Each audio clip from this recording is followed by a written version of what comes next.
Have you ever heard of the Great Firewall in China?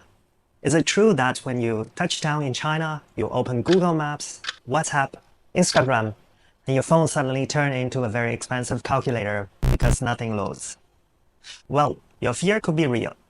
In this video, I'm going to explain the fundamentals of the Great Firewall, where it applies, and finally, the 3 simple solutions to bypass it. By the end of this video, you will know which way is ideal to get around the Great Firewall. Alright, explorers, time to projecting. As you may already know, China's internet runs differently. The Great Firewall filters lots of your daily use sites and apps. Even App Store may hide certain apps once you are in China. If you are happy to go full local, like Chinese, WeChat for messaging, AMAP for navigations, and Didi for your taxi ride, you can survive this. But if you need Google, WhatsApp, Instagram for work, family, or sanity, stick with me. First, let's have a look at what apps and websites are blocked in China. Apps and platforms you use on a daily basis, such as Google, Instagram, WhatsApp, TikTok, YouTube, X, Facebook, Telegram, Discord, ChatGPT, and many other news sites are generally blocked. However, a few apps, such as Apple Maps, FaceTime, Netflix, Microsoft, Spotify, and Zoom, are generally accessible. Not that bad, right? So your phone isn't useless. It just needs the right path to the internet. Think of airport security. When you go through the checkpoints, you are checked, and items that are not allowed, such as a bottle of water, are taken out. Serving the internet in China is similar. In mainland China, access requests, let's say Google for example, exit through checkpoints and get blocked. Well, normally these Wi-Fi connections act like security checkpoints and block the sites. The hotels and public Wi-Fis, local mainland SIM card data, as they use the local network. As a result, information is filtered. But what if you don't pass through the security points and have your request go beyond the checkpoints? Okay, now you're thinking the right path. And here are the 3 fixes. No jargon, quick wins. Number 1, mobile roaming, which you're using your home SIM card.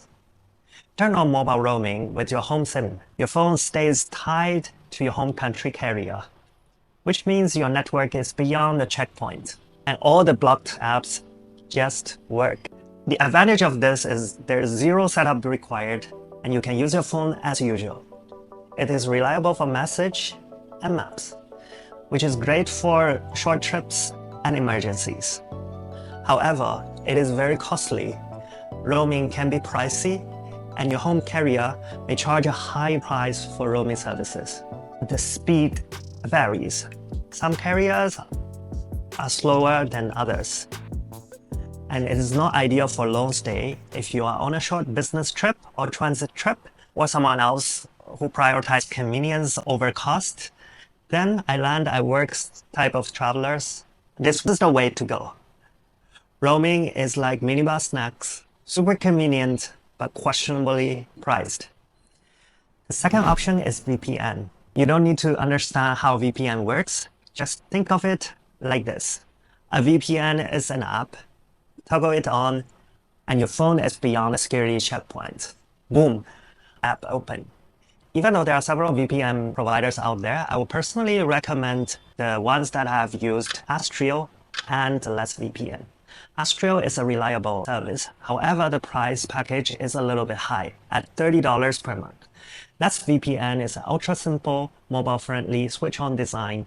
However, the privacy policy is lacking, and you may experience some downtime. The good news about using VPNs, it gives you the full access to your usual sites and apps, and it works for both phones and your laptops.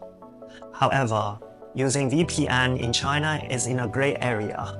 Performance varies. Some network blocks certain VPNs. Therefore, it is better to double check. And you must install and test the VPN before flying. Don't wait until you land in China, as you may not be able to access the VPN website from China. VPN is ideal for people who are business travelers, remote workers, creators who need Western tools and lots of data, And also it applies to long-stay visitors who want desktop and mobile access. And when you combine a VPN with a pocket Wi-Fi, you can rent a pocket Wi-Fi and run your VPN through it. Handy for family or multi-device setup. Just remember, the VPN still needs to be configured on your device. Although a VPN can be a cheaper option than roaming, I would not recommend it for everyone due to its legality and the technical configurations. And it brings us to the third option, eSIM. An eSIM is a digital SIM card that you install with a QR code. Toggle it on, you've got a trip data plan, often via overseas routes. Similar to mobile roaming, you can access sites and apps more freely by using an eSIM. eSIM has many advantages. It is cheaper than roaming for data. It takes 5 minutes to buy and activate, and it is great for travelers doing trips. You can also keep your physical SIM card from your country in the meantime for calls and messages, but eSIM has certain drawbacks. Many eSIMs are data only, which means they don't come with a local number that allows you to call or receive SMS. It would be inconvenient if you would like to contact your taxi driver or hotel. eSIM also has a hotspot limitations, as some can only be used for mobile data and cannot be shared with a laptop or other mobile devices. Not every eSIM routes outside of mainland China, so some eSIM may not help you to bypass the Great Firewall. Overall, eSIM is ideal for tourists and family who want affordable data while accessing sites and apps that are blocked. And it is my recommended method after all. Let's have a quick conclusion and see which method is for you. If you hate any technical setup, or if you are on your business trip and it is covered by your company, use roaming. If you are planning a long stay in China and require blocked sites apps for work, use a VPN.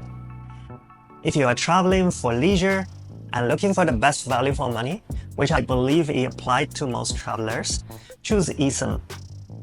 If you're in doubt and would like to be extra secured, have eSIM and a tested VPN. That combo covers 99% of headaches. If you are still confused, please download my free China pre-trip guide, link in the description box down below. It covers the recommended connectivity tools I mentioned in this video, and in the next video, I'll compare the major eSIM brands and share my top picks for different travelers and scenarios, so stay tuned. Project out for today. I will see you in the next one.